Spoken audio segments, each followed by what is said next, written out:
Fala aí galera, aqui quem fala é o professor Rosante de História e a gente está aqui para gravar hoje a aula sobre o primeiro reinado, a primeira fase do Império. O Império Brasileiro é dividido em três etapas, tá? Primeiro reinado, período regencial e segundo reinado. E a gente está aqui hoje para falar da primeira fase, o primeiro reinado de 1822 a 1831.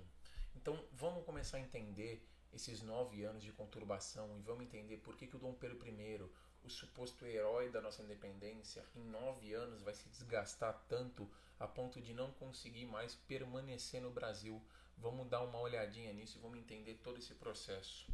Aqui você tem a primeira bandeira adotada no Brasil. Na verdade, ela é a segunda. Vou explicar por quê. Quem desenha essa bandeira, um dos artistas que faz a bandeira literalmente como ela é, foi o Debré. Tá? O famoso Debré, o espírito da missão artística francesa, ele vai ajudar a compor a bandeira. E aí você vai ter aqui os ramos, tá? De plantas que na época eram importantes para a economia. De um lado o café, e do outro aqui você tem o tabaco. E aqui você vai ter o brasão do Império Português, afinal de contas era a nossa herança, né? Dom Pedro era português, olha só a cruz aqui. E aqui em cima você tinha uma coroa. Só que essa coroa, e por que eu falei que é a segunda bandeira? Porque inicialmente esse topo aqui da coroa era vermelho. Esse pano que fica dentro da coroa era vermelho, que era símbolo da cor portuguesa. E o Dom Pedro falou, não vai ser mais vermelho, a gente não tem mais esse vínculo direto com Portugal, então agora vai ser verde. Por isso se mudou, depois de uma semana, a cor do topo da coroa, que passou a ser verde. Dá uma olhada nesse símbolo aqui, que ele vai ser importante depois para quando a gente for falar da Guerra Cisplatina. Tá vendo? Olha só, o símbolo aqui, português. Tudo bem? E vamos entender aqui como foi feita a consolidação do nosso império, do nosso governo depois da independência.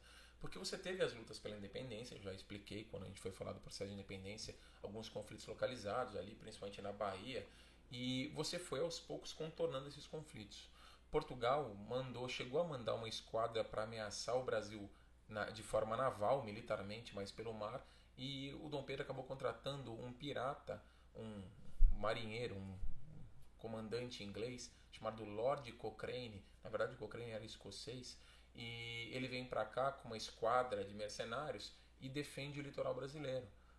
Isso faz com que os custos dessa independência fiquem muito altos. O Brasil já começa meio quebradão. Por quê? Porque quando Dom João foi embora, ele levou todo o cofre que estava aqui. Todo o tesouro brasileiro foi embora com ele. Porque ele falou assim: quando eu vim, eu trouxe o tesouro. Quando eu vou embora, eu levo o tesouro. Só que ele levou também os impostos brasileiros juntos. E o cofre brasileiro já não tinha muita coisa nessa época. Aí você paga mercenários, você tem que lutar pela independência, o dinheiro vai literalmente se esvaindo. E você ainda precisa fazer também uma constituição. Porque para você ser reconhecido por qualquer um, você precisa ter uma constituição. Não dá para ter reconhecimento sem constituição. Então a gente precisava fazer uma constituição. E como vai ser nosso primeiro projeto de constituição?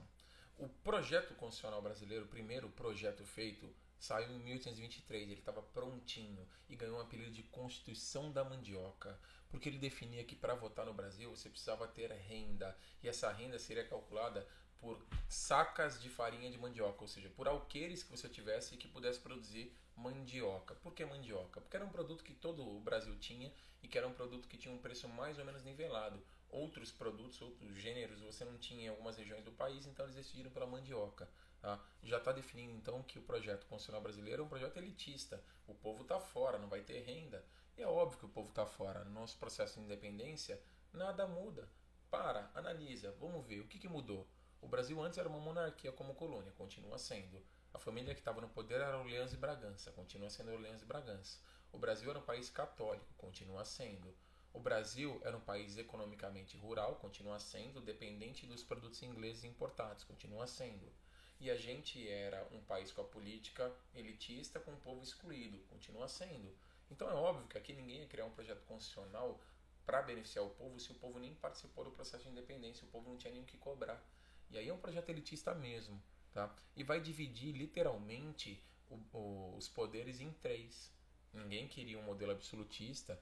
Os caras que coordenam esse projeto de 23 são os irmãos Andrada, inclusive, o José Bonifácio, e ele era o Antônio Carlos e o José Bonifácio. Os dois vão coordenar o projeto e eles vão definir que tinha que ser realmente uma monarquia, mas uma monarquia liberal, que seguisse uma constituição e que o imperador, no caso o rei Dom Pedro, não tivesse plenos poderes, ou seja, não pudesse ser absolutista.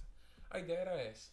Então eles seguiram muito o padrão do Barão de Montesquieu, de divisão de três poderes, executivo, legislativo e judiciário, e propuseram que Dom Pedro ficaria com o executivo, que ele não poderia interferir no legislativo e que o judiciário seria neutro, mas que teria ainda uma condição de apelo ao imperador como última instância. O Dom Pedro se recusa a assinar esse projeto constitucional, ou seja, ele não vai fazer essa Constituição ser literalmente colocada em prática. Ele não vai sancionar o projeto. Por quê? Porque ele não conseguia entender como ele ia ficar fora do legislativo. Ele não conseguia entender como ele não podia participar da criação de lei. Ele falou assim, não, refaz aí porque tem alguns pontos que eu não gostei. Tem alguns pontos aí que eu não gostei e a gente vai refazer. No fundo, o que incomodava ele era a limitação dos poderes dele. E quando ele abriu a Assembleia Constituinte para se elaborar essa Constituição, ele fez um discurso falando que a Constituição tinha que ser digna do Brasil e dele, da figura do imperador. Então ele esperava que você tivesse uma Constituição literalmente elaborada respeitando o papel dele de importância. E ele se sentiu desprestigiado aqui. Ele está achando que ele realmente perdeu privilégios. E ele perdeu. A ideia era realmente tirar poderes dele. Só que ele não vai aceitar esse projeto, vai falar assim, não vai entrar em vigor. O Congresso então alega o seguinte, você tem que pôr em vigor porque você não tem escolha. Se você não decretar que a Constituição vai virar lei, ou seja, se você não sancioná-la, se você não assinar, a gente vai colocá-la em prática sem você e a gente vai te anular como poder executivo e vai decretar o Congresso em sessão permanente. O que era sessão permanente ou sessão perpétua? Era você literalmente anular o executivo e acumular os poderes executivo e legislativo no próprio Congresso. O Dom Pedro ficou furioso com isso. Ele usou a prerrogativa de seu executivo para convocar o exército e mandou fechar o Congresso. É a dissolução do Congresso. Isso não foi um evento muito bonito, não. Isso ficou conhecido como Noite da Agonia. Em novembro de 1823, o Dom Pedro fecha o Congresso de forma violenta. Ele manda as tropas até o Congresso e fecha o Congresso, tirando todos os deputados de lá de dentro na marra. Aliás, os deputados do Sudeste que conheciam melhor ele perceberam que ele não estava brincando, mas os do Nordeste ficaram até o fim. Ele falou, vocês vão ficar até o fim mesmo? Ele invadiu com o exército e desceu porrada em todo mundo. Ele fechou o Congresso e falou, acabou. Essa Constituição, esse projeto não vai virar uma Constituição. Isso não vai ser aprovado sob o meu governo. E aí, obviamente, quem apanhou dele nessa noite da agonia vai começar a falar o quê? Você é um absolutista. Você é um cara que está literalmente incomodado porque está perdendo poderes. Ele falou, absolutista é o caramba. Se eu fosse absolutista, eu ia deixar vocês fazerem uma Constituição. É que essa Constituição, esse projeto era uma porcaria. Vocês não sabem fazer Constituição, eu vou fazer uma sozinho. E aí ele decidiu fazer uma Constituição sozinho. A Constituição que vai ser literalmente colocada em vigor no Brasil, e a primeira Constituição do Brasil e a única durante todo o Império é a Constituição de 1824. Foi uma Constituição outorgada. Você tem duas formas de fazer uma Constituição. Ou promulgando ela, que é passando pelos poderes em todo mundo fazendo suas etapas, ou seja, o legislativo criando as leis, o judiciário julgando para ver se as leis seguem os costumes e estão dentro das normas brasileiras, e o executivo sancionando ela e pondo em prática.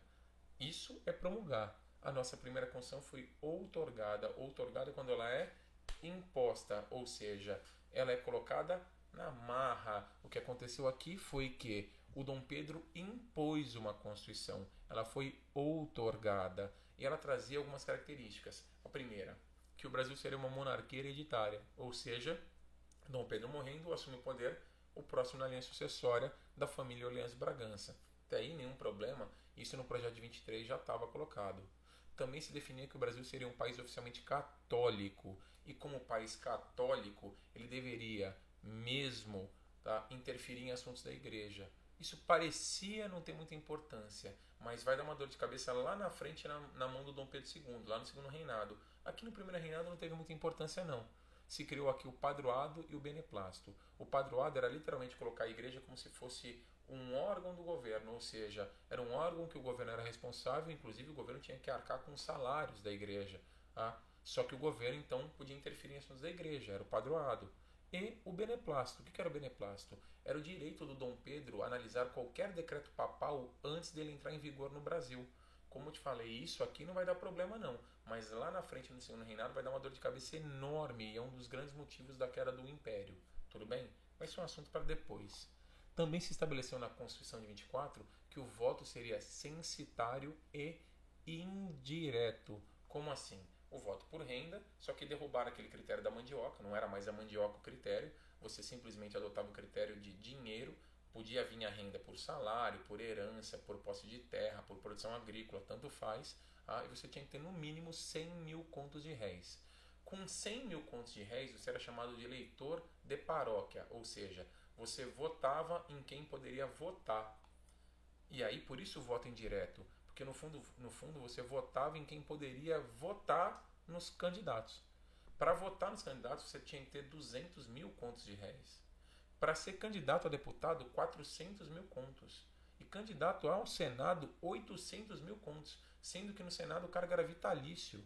Ou seja, você está, quanto mais alto no poder, mais afunilando a política. E aí você está literalmente levando um funil e quanto mais alto, quanto mais lá em cima, mais rico você tem que ser, menos gente vai concorrer a esses cargos. São as mesmas famílias sempre se perpetuando no poder durante o Império Brasileiro. Tudo bem? Beleza? Até aqui, nenhum problema. A novidade vem agora, com isso aqui, ó. O Dom Pedro criou 4 poderes. Em vez de 3, ele estabeleceu um quarto poder. Qual era esse quarto poder? Foi o que ele chamou de poder moderador. Eram os 3 poderes que a gente já citou: o executivo, o legislativo e o judiciário, e o poder moderador. E aí, quando ele colocou essa Constituição, ele virou para todo mundo e falou: tá vendo como eu não sou absolutista? Olha aí, estou dividindo poderes. E os caras: claro, só faz um favor, explica pra gente o que é o poder moderador. Ele: tá bom, esqueci, deixa eu explicar. Poder moderador é o seguinte: o executivo executa as leis, o legislativo cria as leis, o judiciário julga as leis, e o moderador vai vigiar para saber se esses 3 estão fazendo as coisas certinho. Ou seja, o moderador ele vai vigiar para saber se os 3 fazem certos, e se não tiver certo, o moderador pode arrumar. Aí, obviamente, todo mundo vai olhar para o Dom Pedro e falar assim: tá bom, e quem é que vai ocupar o poder moderador? Aí ele: essa parte é legal. Está definido pela Constituição que o poder moderador é único e exclusivamente do imperador. E quem é que julga o que está certo ou errado, Dom Pedro? Ele, o próprio poder moderador. Ou seja, o poder moderador era a chave da opressão nacional, porque literalmente ele seria um símbolo do absolutismo. Era literalmente o Dom Pedro poder interferir no executivo, legislativo e judiciário para mudar o que ele quisesse, de acordo com o que ele julgasse certo ou errado.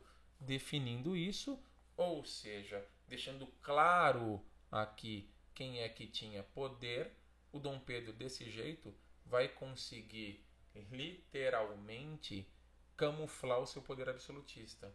E aí você vai falar assim: professor, camuflou o poder absolutista, mas, vamos analisar, mas ele dividiu poderes, ele não vai usar o moderador toda hora. Não importa se ele vai usar o moderador toda hora ou não, é o fato dele poder usar que incomoda. Era isso que incomodava todo mundo. É óbvio que você vai ter uma reação imediata. Qual foi a reação imediata? Você vai ter uma reação imediata, aqui, ó, na Confederação do Equador, tá? A Confederação do Equador vai ser uma revolta em relação a esse poder moderador. Mas antes de falar dela, você tem que falar que agora que o Brasil tem uma Constituição, ele pode ser reconhecido. Ele pode literalmente ser reconhecido como um país independente. E ele vai ser reconhecido. Assim que a Constituição ficar pronta, o primeiro a reconhecer o Brasil são os Estados Unidos. Professor, por que os Estados Unidos? Não tinha que ser Portugal, a antiga metrópole, não é a primeira que tem que reconhecer? Sim, mas os Estados Unidos na época, na mão de um presidente chamado James Monroe, tinha lançado uma doutrina chamada Doutrina Monroe, com a famosa frase América para os americanos. E dessa forma, América para os americanos, ela vai definir o quê? Que eles não queriam mais interferência europeia aqui na América. E o Monroe, na verdade, estava começando a abrir caminho para uma dominação política que os Estados Unidos pretendia fazer na América. E os norte-americanos vêm reconhecer o Brasil porque eles viam no Brasil um potencial inimigo. O Brasil era grande territorialmente, o Brasil era diferente porque ele era um império. Todo mundo na América ficou independente, se fragmentou e o Brasil continuou unido territorialmente. Ou seja, o Brasil era um problema para os Estados Unidos, ele poderia representar uma ameaça. Poderia. O Brasil nunca fez sombra de ameaça aos Estados Unidos. Mas eles não sabem, então eles vão vir reconhecer a gente. Tudo bem? No fundo, eles nem foram os primeiros a reconhecer. Quem foi o primeiro a reconhecer o Brasil independente foi o México. Mas o México foi por um sistema de troca. Lá no México você tinha também o processo de independência liderado por um cara chamado Iturbide. E o Iturbide queria se nomear imperador, da tradição asteca, ele queria se nomear imperador. Então o que esse cara vai fazer? Ele vai literalmente se nomear imperador e vai vir aqui buscar reconhecimento do Dom Pedro. E ele fala assim, ó, eu te reconheço, você me reconhece. Só que aí não valia para os outros países, porque eram dois países não reconhecidos se reconhecendo. Isso não conta. Por isso que o primeiro que a gente conta são os Estados Unidos. E o interesse é político. Só que isso aqui foi um incômodo para a Inglaterra, que enxergou essa aproximação americana como uma ameaça econômica. E a Inglaterra, durante o processo de independência, não podia fazer comércio com o Brasil, porque Portugal não tinha reconhecido o Brasil. E o comércio com a Inglaterra e com o Brasil, ou seja, esse fluxo de comércio Inglaterra-Brasil, que era muito lucrativo para a Inglaterra, estava parado. A Inglaterra vai pressionar Portugal e vai falar, ó, você não entendeu ainda que você não vai mais recuperar o Brasil? Você perdeu. Tá? Faz como eu fiz. Eu perdi os Estados Unidos, mas eu não saí de mão vazia. Eu cobrei uma indenização. Então Portugal acaba aceitando a ideia de libertar o Brasil, de reconhecer a independência em 1825, com uma condição, que fosse paga uma indenização pela perda portuguesa por conta do Brasil ficar independente. Uma indenização que era de 2 milhões de libras, que era exatamente o valor que Portugal devia para a Inglaterra. O que na verdade aconteceu foi uma transferência da dívida. A dívida que era portuguesa passou a ser brasileira.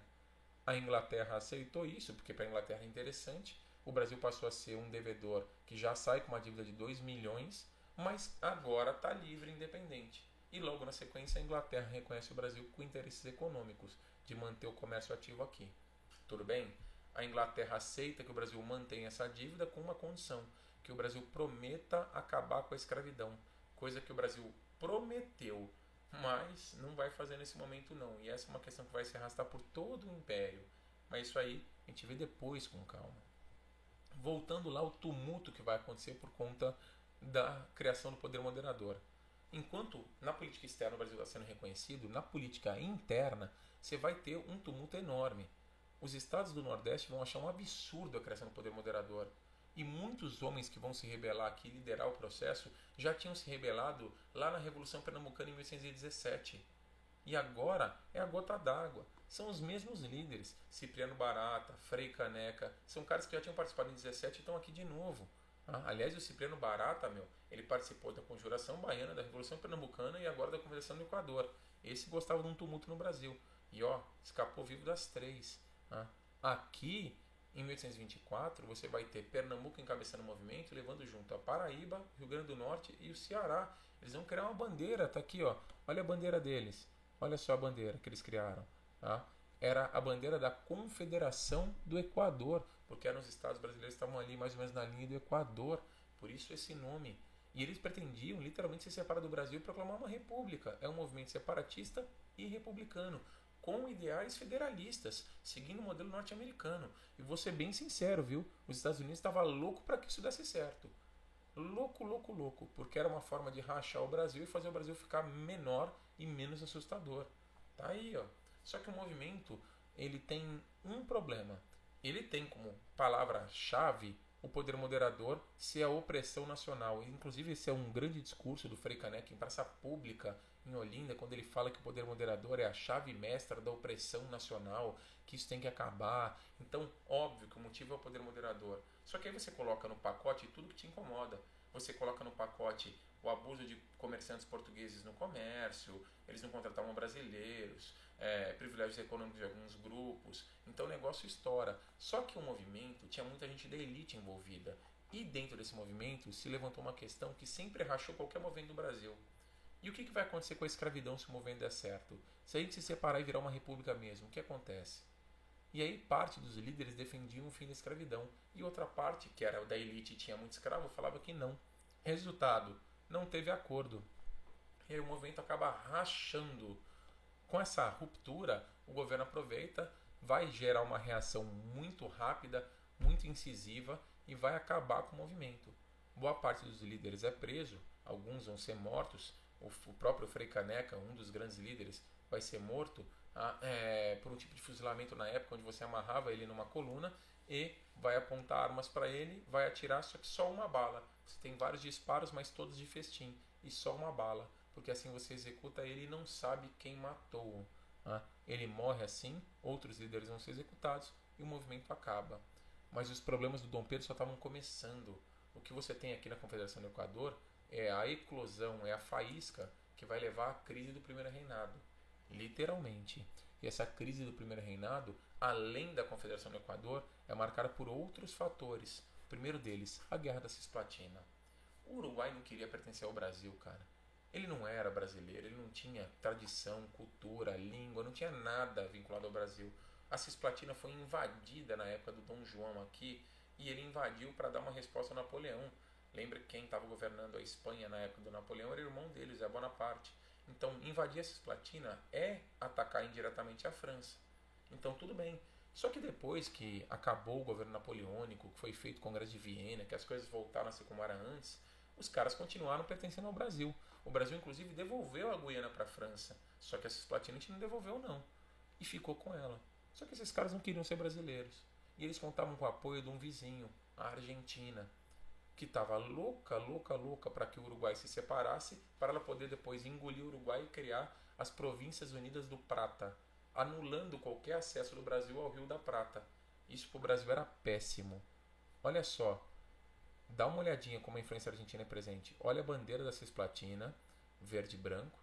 Branco a cor local, verde a cor da família do Dom Pedro, Orleans e Bragança. Olha o símbolo que tem na nossa primeira bandeira lá, tá vendo? Ó? Olha só, a orbe com a cruz, tá vendo? Essa era a bandeira da Cisplatina. E olha o que virou a bandeira do Uruguai. Não te lembra a bandeira da Argentina? Tá aí, ó. Olha só a influência, olha o solzinho aqui, olha o azul e branco. Tudo bem? Esses caras vão ficar independentes numa guerra que é sangrenta. E a única vantagem que o Brasil teve nessa guerra foi que a Argentina também não ganhou. Aliás, é uma guerra histórica, porque nenhum dos lados ganha. O Brasil perde e a Argentina também. Porque o que aconteceu foi que entre 25 e 28, depois de quase 10 mil mortes brasileiros na região, e o negócio, uma violência descomunal, o Brasil ainda não tinha um exército montado, então você teve que contratar mercenário, teve que trazer soldado, marinheiro do Nordeste para lutar na região. Foi o caos. O Rio Grande do Sul virou um campo de batalha, o Uruguai virou um campo de batalha, foi sangue para todo lado. E aí, meu amigo, em 28 você não tinha nem prévia de quem podia ganhar a guerra. Você ainda não tinha previsão de quem ia ganhar a guerra. Quem acabou interferindo nisso aqui foi a Inglaterra, que acabou intermediando um acordo entre Brasil e Argentina, definindo que o Uruguai não seria nem do Brasil, nem da Argentina, que ele passaria a ser um país independente. Foi aqui que o Uruguai conquistou sua independência. Agora para e pensa, isso é uma medida popular para o Dom Pedro? Ele vai para uma guerra, ele perde a guerra, é uma guerra cara. Meu, é muito impopular o resultado da guerra. O Dom Pedro fica muito desgastado. Para piorar, no meio da Guerra da Cisplatina, o pai dele morre, o Dom João. E aí você começa um confronto, que é o confronto pela sucessão do trono português, a sucessão lusitana. O pai dele morreu, Dom João, e ele é o primeiro menino na linha sucessória. A irmã mais velha dele abre mão do trono em nome dele e ele fala, bom, eu posso voltar e assumir. Só que, se ele volta e assume, ele não pode mais ser o imperador do Brasil. Porque ele mesmo tinha colocado na Constituição de 24 que, caso o herdeiro ou quem estivesse no governo do Brasil tivesse que assumir qualquer outro trono, ele teria que abrir mão do trono brasileiro. Ou seja, o governante teria o trono brasileiro como exclusividade. Então ele não podia voltar para Portugal. E aí o que ele fez? Ele falou, tudo bem, eu não vou voltar não, mas eu vou mandar minha filha, a Dona Maria da Glória, que era uma menininha, para governar. Óbvio que uma criança não pode governar. Então ele pede para o irmão dele, caçula, o Dom Miguel, cuidar da sobrinha. Só que o Miguel, meu amigo, o Miguel queria o trono. O Miguel queria o trono porque fala o seguinte, Pedro, você nem quer Portugal, você nem vai vir para cá, você nem sabe como é viver em Portugal. Aliás, o rei aqui nem manda mais. Não custa nada, mano. Abre mão do trono. Abre mão desse trono e deixa comigo. O que você acha? E o Pedro falou, não. Quem vai governar é a minha filha, Maria da Glória. E mandou a Maria da Glória. O que o Miguel fez então? O Miguel esperou a sobrinha chegar. E quando a sobrinha chegou, o Miguel decretou que ele iria casar com ela. Aí você fala, professor, pô, que nojo. É o tio e a sobrinha. Presta atenção, a gente está falando de questão de coroa.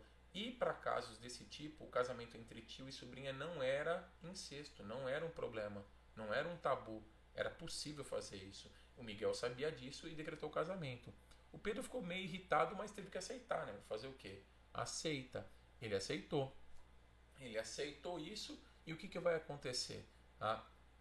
Essa aceitação ia ficar atravessada na goela do Pedro, mas ele tinha que engolir. Só que o Miguel não queria casar com a sobrinha. O Miguel já tinha um casamento acertado antes disso e decidiu simplesmente dar um golpe. Quando ele percebeu que o Pedro não voltaria para lutar pelo trono, ele decide dar um golpe e tirar o trono da mão da sobrinha, da Maria da Glória. Quando ele faz isso, ele vai literalmente comprar uma briga com o Pedro. Começa aqui uma disputa pelo trono português. O Pedro está aqui e não pode lutar lá. O que ele vai ter que fazer? Vai ter que mandar dinheiro para lá para contratar mercenários e lutar contra o irmão. Só que esse dinheiro sai de algum lugar. Daqui. O Dom Pedro I vai ser acusado de preferir Portugal ao Brasil, porque ele estava se desgastando para defender um trono que ele nem quer. Não tinha sentido. Gastando um dinheiro que todo mundo sabia que saía do Brasil. Era um absurdo isso. No fim das contas, lá na frente, depois que o Dom Pedro abdica o trono aqui, ele vai para lá e vai acabar com esse confronto. Por quê? Porque em 1830 você vai ter uma revolução liberal na Europa, as Jornadas Gloriosas, onde você derruba o rei da França, o Carlos X, e coloca um cara chamado Luís Filipe de Orleans, o rei burguês. E o Luís Filipe de Orleans, esse cara aqui de cartola, olha só a charge que bonitinha. Ele está instigando o Pedro a brigar com o Miguel, que tinha tomado a coroa. E o Miguel está aqui sendo protegido pelo czar da Rússia, que era o símbolo do absolutismo. Então, uma charge na época mostrando a briga lá. Olha que engraçado, o Dom Pedro vai voltar para Portugal depois de abdicar e vai lutar por um movimento liberal. Olha que absurdo, aqui ele era absolutista e lá ele vai lutar pelo movimento liberal e vai acabar vencendo e vai acabar se tornando Pedro IV na dinastia portuguesa. Mas isso depois, tudo bem? Aqui a imagem dele se desgasta demais e aí os problemas não acabam. Olha lá, você ainda vai ter uma crise econômica. Ele está gastando dinheiro com uma guerra na Cisplatina, ele está gastando dinheiro com uma guerra pelo trono português e o Brasil não tem dinheiro, porque o Brasil não tem um produto forte. A cana estava decadente, o tabaco nunca foi um grande produto a sustentar o Brasil, o algodão também não, o café ainda não tinha estourado no mercado internacional, então você não tinha mais nenhum produto que sustentasse o país. O ouro já tinha se escasseado há um bom tempo, então você não tinha nada. E aí, parte disso, as pessoas colocavam na conta do Dom Pedro, que não ajudava a desenvolver o país. Aproveitando todo esse quadro de instabilidade, um jornalista italiano chamado Libero Badaró, que morava em São Paulo, vai criar um jornal para descer a lenha no Dom Pedro. Vai criticar muito o governo. E aí, em 1830, influenciado pelas ideias que vêm lá da Europa, as revoluções liberais, e a primeira em 30, esse cara em 30, ele vai colocar no jornal que o Brasil tinha que fazer a mesma coisa, tinha que se rebelar. Em São Paulo rolou um monte de revolta de jovens contra a monarquia. No Rio de Janeiro, ele começou a instigar movimentos contra o Dom Pedro. Só que ele começou a ser ameaçado. E contam que o Libero Badaró, dias antes de ser morto por uma turma que defendia o Dom Pedro, que ele teria dito o seguinte: morre um liberal, mas não morre a liberdade. Se eu morrer, faz parte. A questão é a liberdade que não pode ser morta. E realmente ele morreu. Ele foi assassinado. Quando ele é assassinado por um simpatizante do Dom Pedro, o Dom Pedro tinha que julgar o caso, fazer as pessoas serem punidas. E o Dom Pedro considerou isso aqui um crime comum, não deu atenção, o que pegou muito mal para ele, porque parecia que ele não estava julgando o caso direito, justamente porque era um cara que não gostava dele, um opositor dele, que ele estava negligenciando essa morte. Tá? Esse é um problema. Tá aí, ó. Dentro dessa situação toda, o quadro está insustentável. E aí o Dom Pedro decide fazer uma viagem. Ele decide sair do Rio de Janeiro, daquela pressão, e o Rio de Janeiro parecia uma panela de pressão.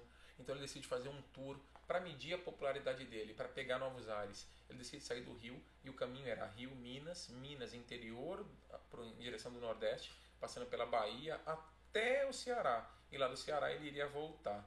A ideia era essa, o tour era esse. Nem chegou a acontecer o tour, porque no primeiro lugar que ele passou em Minas, ele já tem que voltar. Vou te explicar por quê. Ele chega em Minas Gerais e as cidades em Minas tinham feito um combinado que por onde ele passasse, as cidades iam colocar nas portas e janelas panos pretos para simbolizar luto. Então os caras iriam colocar literalmente panos pretos em porta e janela e o Dom Pedro iria passar pela cidade sem ninguém falar com ele, sem ninguém olhar para ele, sem ninguém acenar para ele, que ele ia ser ignorado. O Dom Pedro chega na primeira cidade, sino da igreja com aquele toque fúnebre, todo o cenário de velório, e ele quer saber quem morreu. Manda um soldado perguntar para uma senhora que está na porta de casa quem morreu, e a senhora fala, o Dom Pedro. O Dom Pedro entende que aquilo é um velório simbólico para ele, ele se sente muito deprimido e volta para o Rio de Janeiro. E volta sinceramente pensando em ir embora do Brasil, pensando em largar tudo isso aqui. Ele não quer ficar onde não gostam dele, ele quer ir embora. E aí quando ele pensa em ir embora, um partido no Rio de Janeiro que gostava muito dele, os caras que eram governistas, O partido chamava Partido Português. Esse partido defende Dom Pedro com unhas e dentes. Eles decidem fazer uma festa para deixar o Dom Pedro feliz. Só que existia um partido de oposição. O partido dos opositores era chamado Partido Brasileiro. E o Partido Brasileiro não gostava do Dom Pedro e queria aproveitar esse momento de infelicidade dele e forçar ele embora mesmo. Tipo, vai, sai. E aí, meu amigo, o Partido Português arma uma festa e o Partido Brasileiro fala que não vai ter festa. Isso acabou terminando num evento conhecido como Noite das Garrafadas. Existia um quebra-quebra no centro do Rio de Janeiro, ali no meio de março, e uma pancadaria, e o Dom Pedro na cidade, ele querendo saber por que está acontecendo aquilo, e aí a resposta é por conta da sua presença. A cidade está implodindo, a capital está entrando em guerra civil por conta dele. Ele percebeu que não tinha muito o que fazer.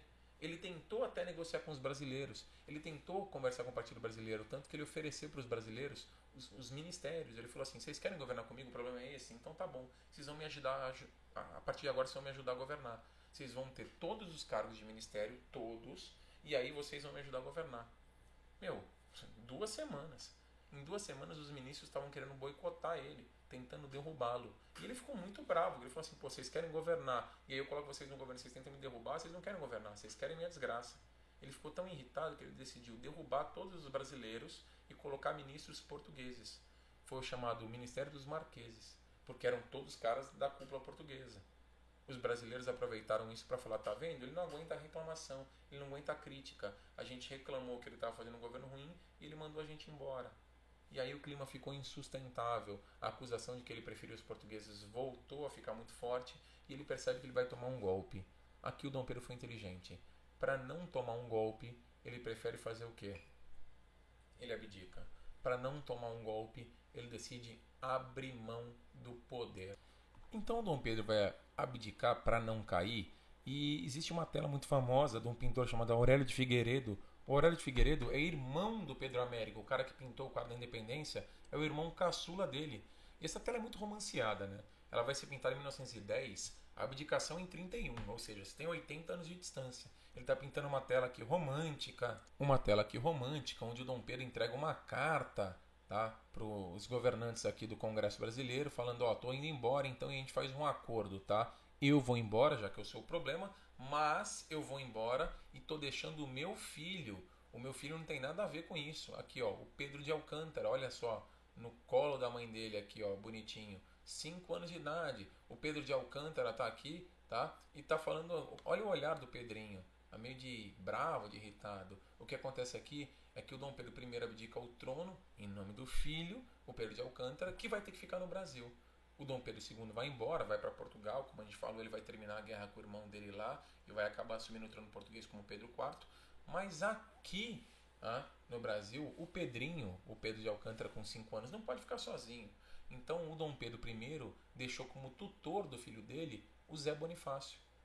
E foi feito um acordo com o Congresso que o Pedro II, no caso no futuro, Pedro de Alcântara aí, que esse garoto assumiria o trono com 16 anos. O acordo era esse. Então você teria 11 anos de preparo para quando esse garoto fizesse 16 anos ele pudesse assumir ao trono. No dia 7 de abril de 1831, então, está acabando o primeiro reinado. O que vai começar agora é um período chamado período regencial, um dos períodos mais conturbados da história do Brasil. E o Dom Pedro II, enquanto a regência está rolando no Brasil, vai estar sendo preparado para ser um político pelo José Bonifácio. Aí você vai entender a diferença entre ele e o Dom Pedro I. Dom Pedro I não foi um cara que teve preparo político. O Dom Pedro II vai ser treinado desde criança. Ele vai aprender a fazer política como ninguém. E aí, meu amigo, isso a gente analisa mais pra frente, porque até o Dom Pedro II assumir o poder, você ainda vai ter a regência. A regência é assunto para uma outra aula, beleza? Espero ter sido claro. Um grande abraço, até mais.